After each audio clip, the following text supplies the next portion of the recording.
Pembacaan Alkitab yang menjadi bahan perenungan kita pada malam hari ini terambil dari Yesaya pasal 46 ayat 1 sampai dengan ayat yang keempat. Yesaya 46 ayat 1 sampai 4. Demikian firman Tuhan. Dewa Bel sudah ditundukkan, Dewa Nebo sudah direbahkan, patung-patungnya sudah diangkut di atas binatang, di atas hewan yang pernah kamu arak. Sekarang telah dimuatkan sebagai beban pada binatang yang lelah, yang tidak dapat menyelamatkan bebannya itu. Dewa-dewa itu bersama-sama direbahkan dan ditundukkan, dan mereka sendiri harus pergi sebagai tawanan. Dengarkanlah aku, hai kaum keturunan Yakub, hai semua orang yang masih tinggal dari keturunan Israel, hai orang-orang yang kudukung sejak dari kandungan, hai orang-orang yang kujunjung sejak dari rahim. Sampai masa tuamu, aku tetap dia, dan sampai masa putih rambutmu, aku menggendong kamu. Aku telah melakukannya dan mau menanggung kamu terus.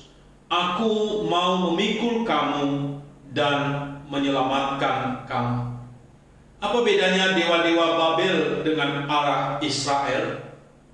Nah, ini yang coba disampaikan oleh Nabi Yesaya di dalam bagian ini. Memang kita bisa baca selanjutnya nanti, tetapi dari bagian ayat-ayat yang kita sudah baca tadi, kita sudah bisa melihat ayat 1, ayat yang kedua itu menunjukkan bagaimana dewa-dewa tempaan tangan manusia atau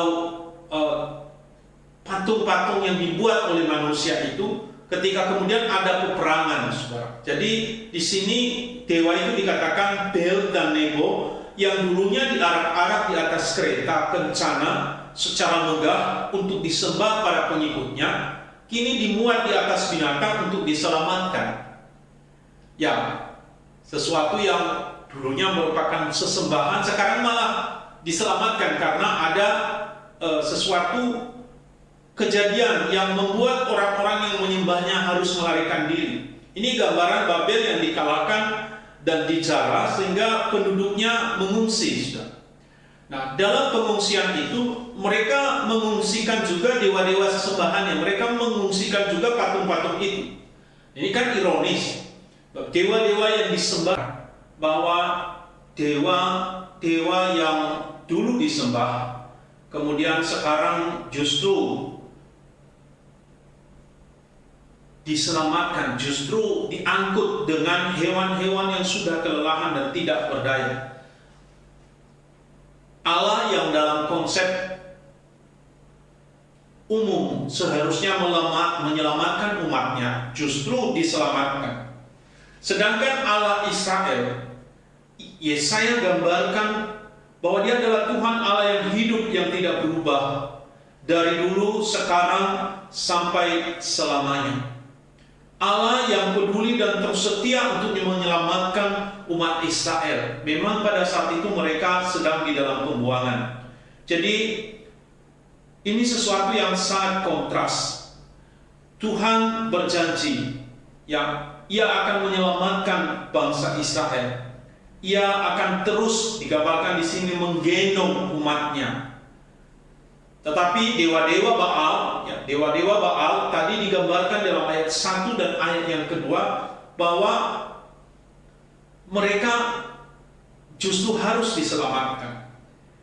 Tuhan adalah pencipta, bukan yang diciptakan, bukan yang dibuat seperti patung-patung itu. Baik saudara, untunglah Allah kita adalah Allah yang setia kepada dirinya sendiri, tidak lentur seperti berhala yang memenuhi keinginan dosa manusia. Allah tidak berubah di dalam sifat-sifatnya, juga tidak berubah di dalam komitmennya kepada umat pilihannya. Karena itu Ia adalah Allah yang setia kepada perjanjian kekal. Ia bertindak menyelamatkan umatnya. Keselamatan bukanlah kompromi Allah dengan kedurhakaan manusia. Keselamatan adalah ketegasan Allah membebaskan umatnya dari dosa. Ia membebaskan manusia dari kesesatan. Karena itu Allah menuntut umatnya supaya sadar dan malu lalu bertobat. Keselamatan yang diberikan Tuhan kepada kita berarti kita menempatkan Allah sebagai Tuhan di dalam hidup kita, sehingga kita sepenuhnya itu mengalami kebenaran dan kesejatian di dalam hidup kita. Tuhan yang Yesaya beritakan di sini adalah penyelamat kekal yang sejati. Dia tidak diciptakan oleh siapapun, tetapi dia adalah pencipta segala sesuatu. Kuasa yang dimilikinya tidak berasal dari siapapun, tetapi dialah yang berkuasa atas segala sesuatu. Dia tidak diatur oleh siapapun, tetapi dialah pengatur segala sesuatu. Dia tidak akan pernah digagalkan oleh siapapun, karena dialah yang memiliki kuasa untuk menggagalkan dan membinasakan orang-orang yang berbuat kejahatan. Dia akan menggendong, dia akan menanggung, dia akan memikul dan menyelamatkan orang yang setia kepadanya sampai masa tuanya. Ini yang kita akan bersama-sama renungkan. Bapak Ibu Saudara, usia indah atau disebut usiawan itu mendapat satu perhatian di hadapan Tuhan. Digambarkan di sini, sampai masa tuamu aku akan menggendong kamu. Bapak Saudara, ini suatu hal yang luar biasa. Sebuah privilege, sebuah keistimewaan yang diberikan kepada kaum usiawan, kaum lansia. Kalau di mata dunia mungkin orang melihat usiawan sebagai orang-orang yang sudah tidak produktif. Di mata dunia dilihat usiawan adalah orang-orang yang sudah penuh dengan sakit penyakit. Tetapi di mata Tuhan, justru usiawan memiliki satu nilai. Justru orang-orang tua itu dihargai. Banyak gambaran di dalam Alkitab yang menunjukkan kepada kita penghargaan Tuhan terhadap kaum usiawan. Rambut putih digambarkan sebagai mahkota, sebagai sebuah kebanggaan. Bapak Ibu Saudara, ketika Tuhan memberikan usia, memberikan umur yang panjang kepada Bapak Ibu usia indah, itu merupakan sesuatu anugerah yang Tuhan berikan, yang harus disyukuri. Kita tidak boleh merasa sedih, kita tidak boleh merasa minder karena sudah berusia lanjut, tidak. Karena Tuhan sangat memperhatikan kita. Digambarkan sekali lagi, Tuhan menggendong sampai masa tuamu. Bahkan Tuhan mengatakan, aku telah melakukannya. Apa artinya itu? Itu artinya bahwa kalau Tuhan yang telah memelihara para usia indah pada waktu-waktu yang telah dilewati dengan berbagai pengalaman hidup, ada suka dan duka, percayalah bahwa ke depan Tuhan pun menjaga dan memelihara. Virus corona ini merupakan sesuatu yang mengubah banyak hal. Virus corona ini dikatakan bahwa sangat rentan jika yang terjangkit adalah orang-orang tua. Maka di beberapa negara, secara khusus di Israel, salah satu cara mereka untuk menyetop atau untuk menekan akan angka kematian dari corona ini adalah dengan mengisolasi semua orang tua, entah mereka itu terjangkit atau tidak. Jadi karena di awal dikatakan orang Israel ini melihat pola kematian dan sakit yang disebabkan oleh corona ini itu banyak menjangkiti usia-usia yang sudah tua. Maka segera mereka mengambil komitmen dikampanyekan secara nasional, segera orang-orang tua diisolasi, tetapi diperhatikan, disuplai kepentingan mereka sedemikian rupa. Dan ini rupanya berhasil. Bahkan saya pernah dapat video dalam bahasa Inggris yang disampaikan oleh Perdana Menteri Israel, bahwa kalau kita sayang kepada orang-orang tua, maka mereka harus diperhatikan secara khusus di masa corona ini. Memang secara umum begitu, walaupun akhir-akhir ini kita tahu bahwa beberapa juga akhirnya orang-orang muda pun yang ada yang meninggal juga. Yang cukup menyedihkan baru-baru ini adalah seorang dokter muda, saudara ya, dokter yang sebenarnya telah dijadwalkan pernikahannya pada tanggal 11 April yang lalu. Dia tunda karena dia masuk di dalam tim gugus depan dan dia sakit dan akhirnya dipanggil oleh Tuhan. Seorang anak Tuhan, sudah. Kembali kepada kaum usiawan, anggota Komisi Usia Indah. Firman Tuhan ini merupakan janji bagi Bapak Ibu. Firman Tuhan ini menguatkan Bapak Ibu. Firman Tuhan ini merupakan sesuatu yang menjadi pegangan, bahwa ketika engkau merasa lemah, ingat bahwa Tuhan telah berjanji, Ia akan menggendong. Tuhan akan menggendong Bapak Ibu.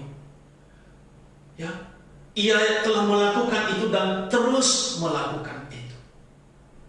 Bapak saudara, barangkali Anda pernah mendengar ya, seseorang yang mencoba menggambarkan Tuhan itu dengan Tuhan yang menggendong dalam sebuah puisi yang ditulis oleh Margaret Fishback, di mana dalam puisinya itu yang menggambarkan seseorang yang bermimpi dalam sebuah pengalaman perjalanan di tepi pantai yang panjang.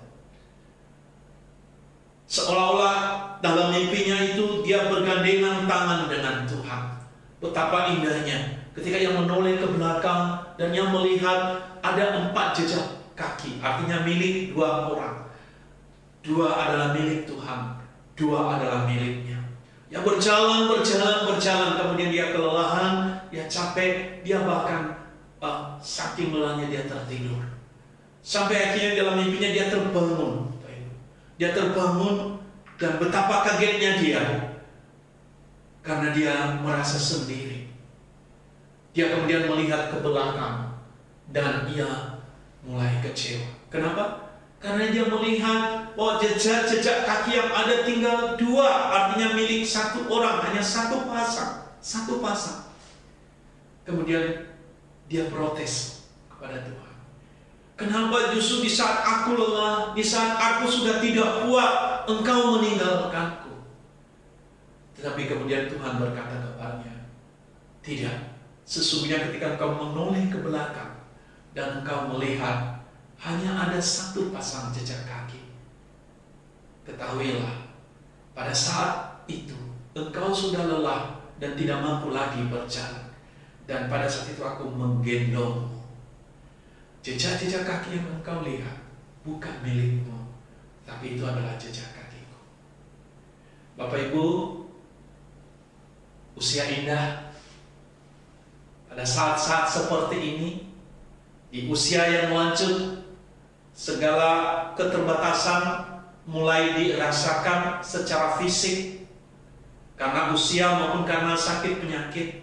Tapi satu hal yang kita lihat, justru di saat-saat itu Tuhan berjanji Ia menggendong akan Bapak Ibu.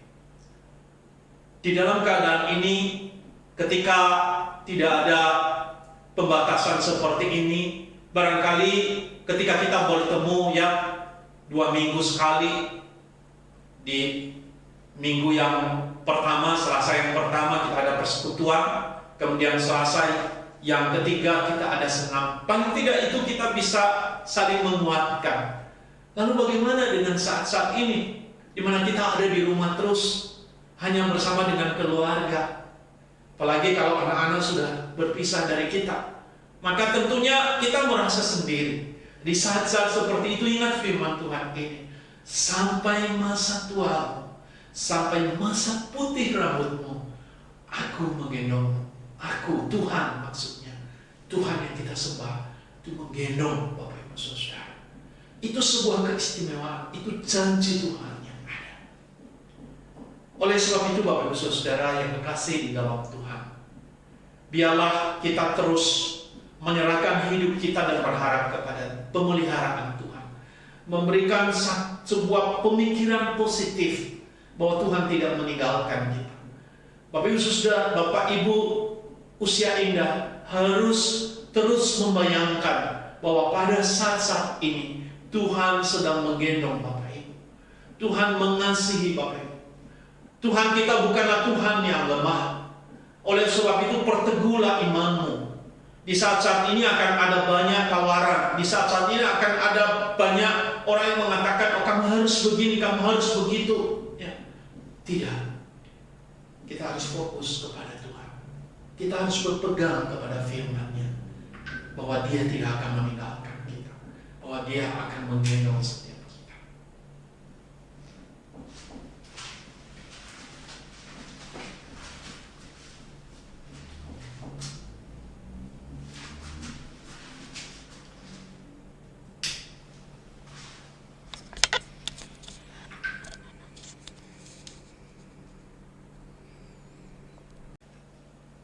Mari kita berdoa. Tuhan, kami bersyukur untuk firman-Mu yang boleh menyapa kami pada malam hari ini. Kami berdoa ya Tuhan untuk seluruh anggota Komisi Usia Indah dimanapun berada di rumah masing-masing, supaya Tuhan boleh menolong, Tuhan boleh memberkati, Tuhan boleh menguatkan dan memegang akan janji Tuhan bahwa sampai masa tua, sampai masa putih rambut kami, Engkau menggendong kami, Engkau menolong kami, seperti janji-Mu kepada bangsa Israel. Kami berdoa untuk mereka yang berada di dalam keadaan lemah tubuh, biarlah Tuhan boleh menjamah, boleh menguatkan, memberi kekuatan. Tuhan boleh memberikan akan kepulihan, sehingga mereka boleh semakin kuat, mereka tidak terus terpuruk di dalam rasa sakit yang ada. Pakai segala obat-obatan yang dikonsumsi, makanan yang dimakan, minuman yang diminum, untuk bisa mendatangkan kesehatan dan kekuatan.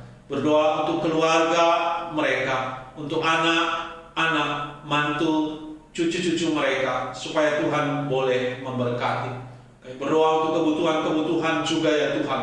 Kami percaya Engkau yang terus menyediakan bagi setiap mereka. Kami serahkan ke dalam tangan-Mu akan Komisi Usia Indah. Kami berdoa untuk para pengurus. Tuhan terus memberikan semangat. Kami rindu Tuhan bahwa setelah wabah ini berlalu, Komisi Usia Indah boleh berjalan kembali dengan semangat yang jauh, bahkan lebih bersemangat lagi dibanding waktu yang telah kami lewati. Terima kasih ya Tuhan. Kami bersyukur untuk persekutuan ini. Di dalam nama Tuhan kami Yesus Kristus kami berdoa. Amin.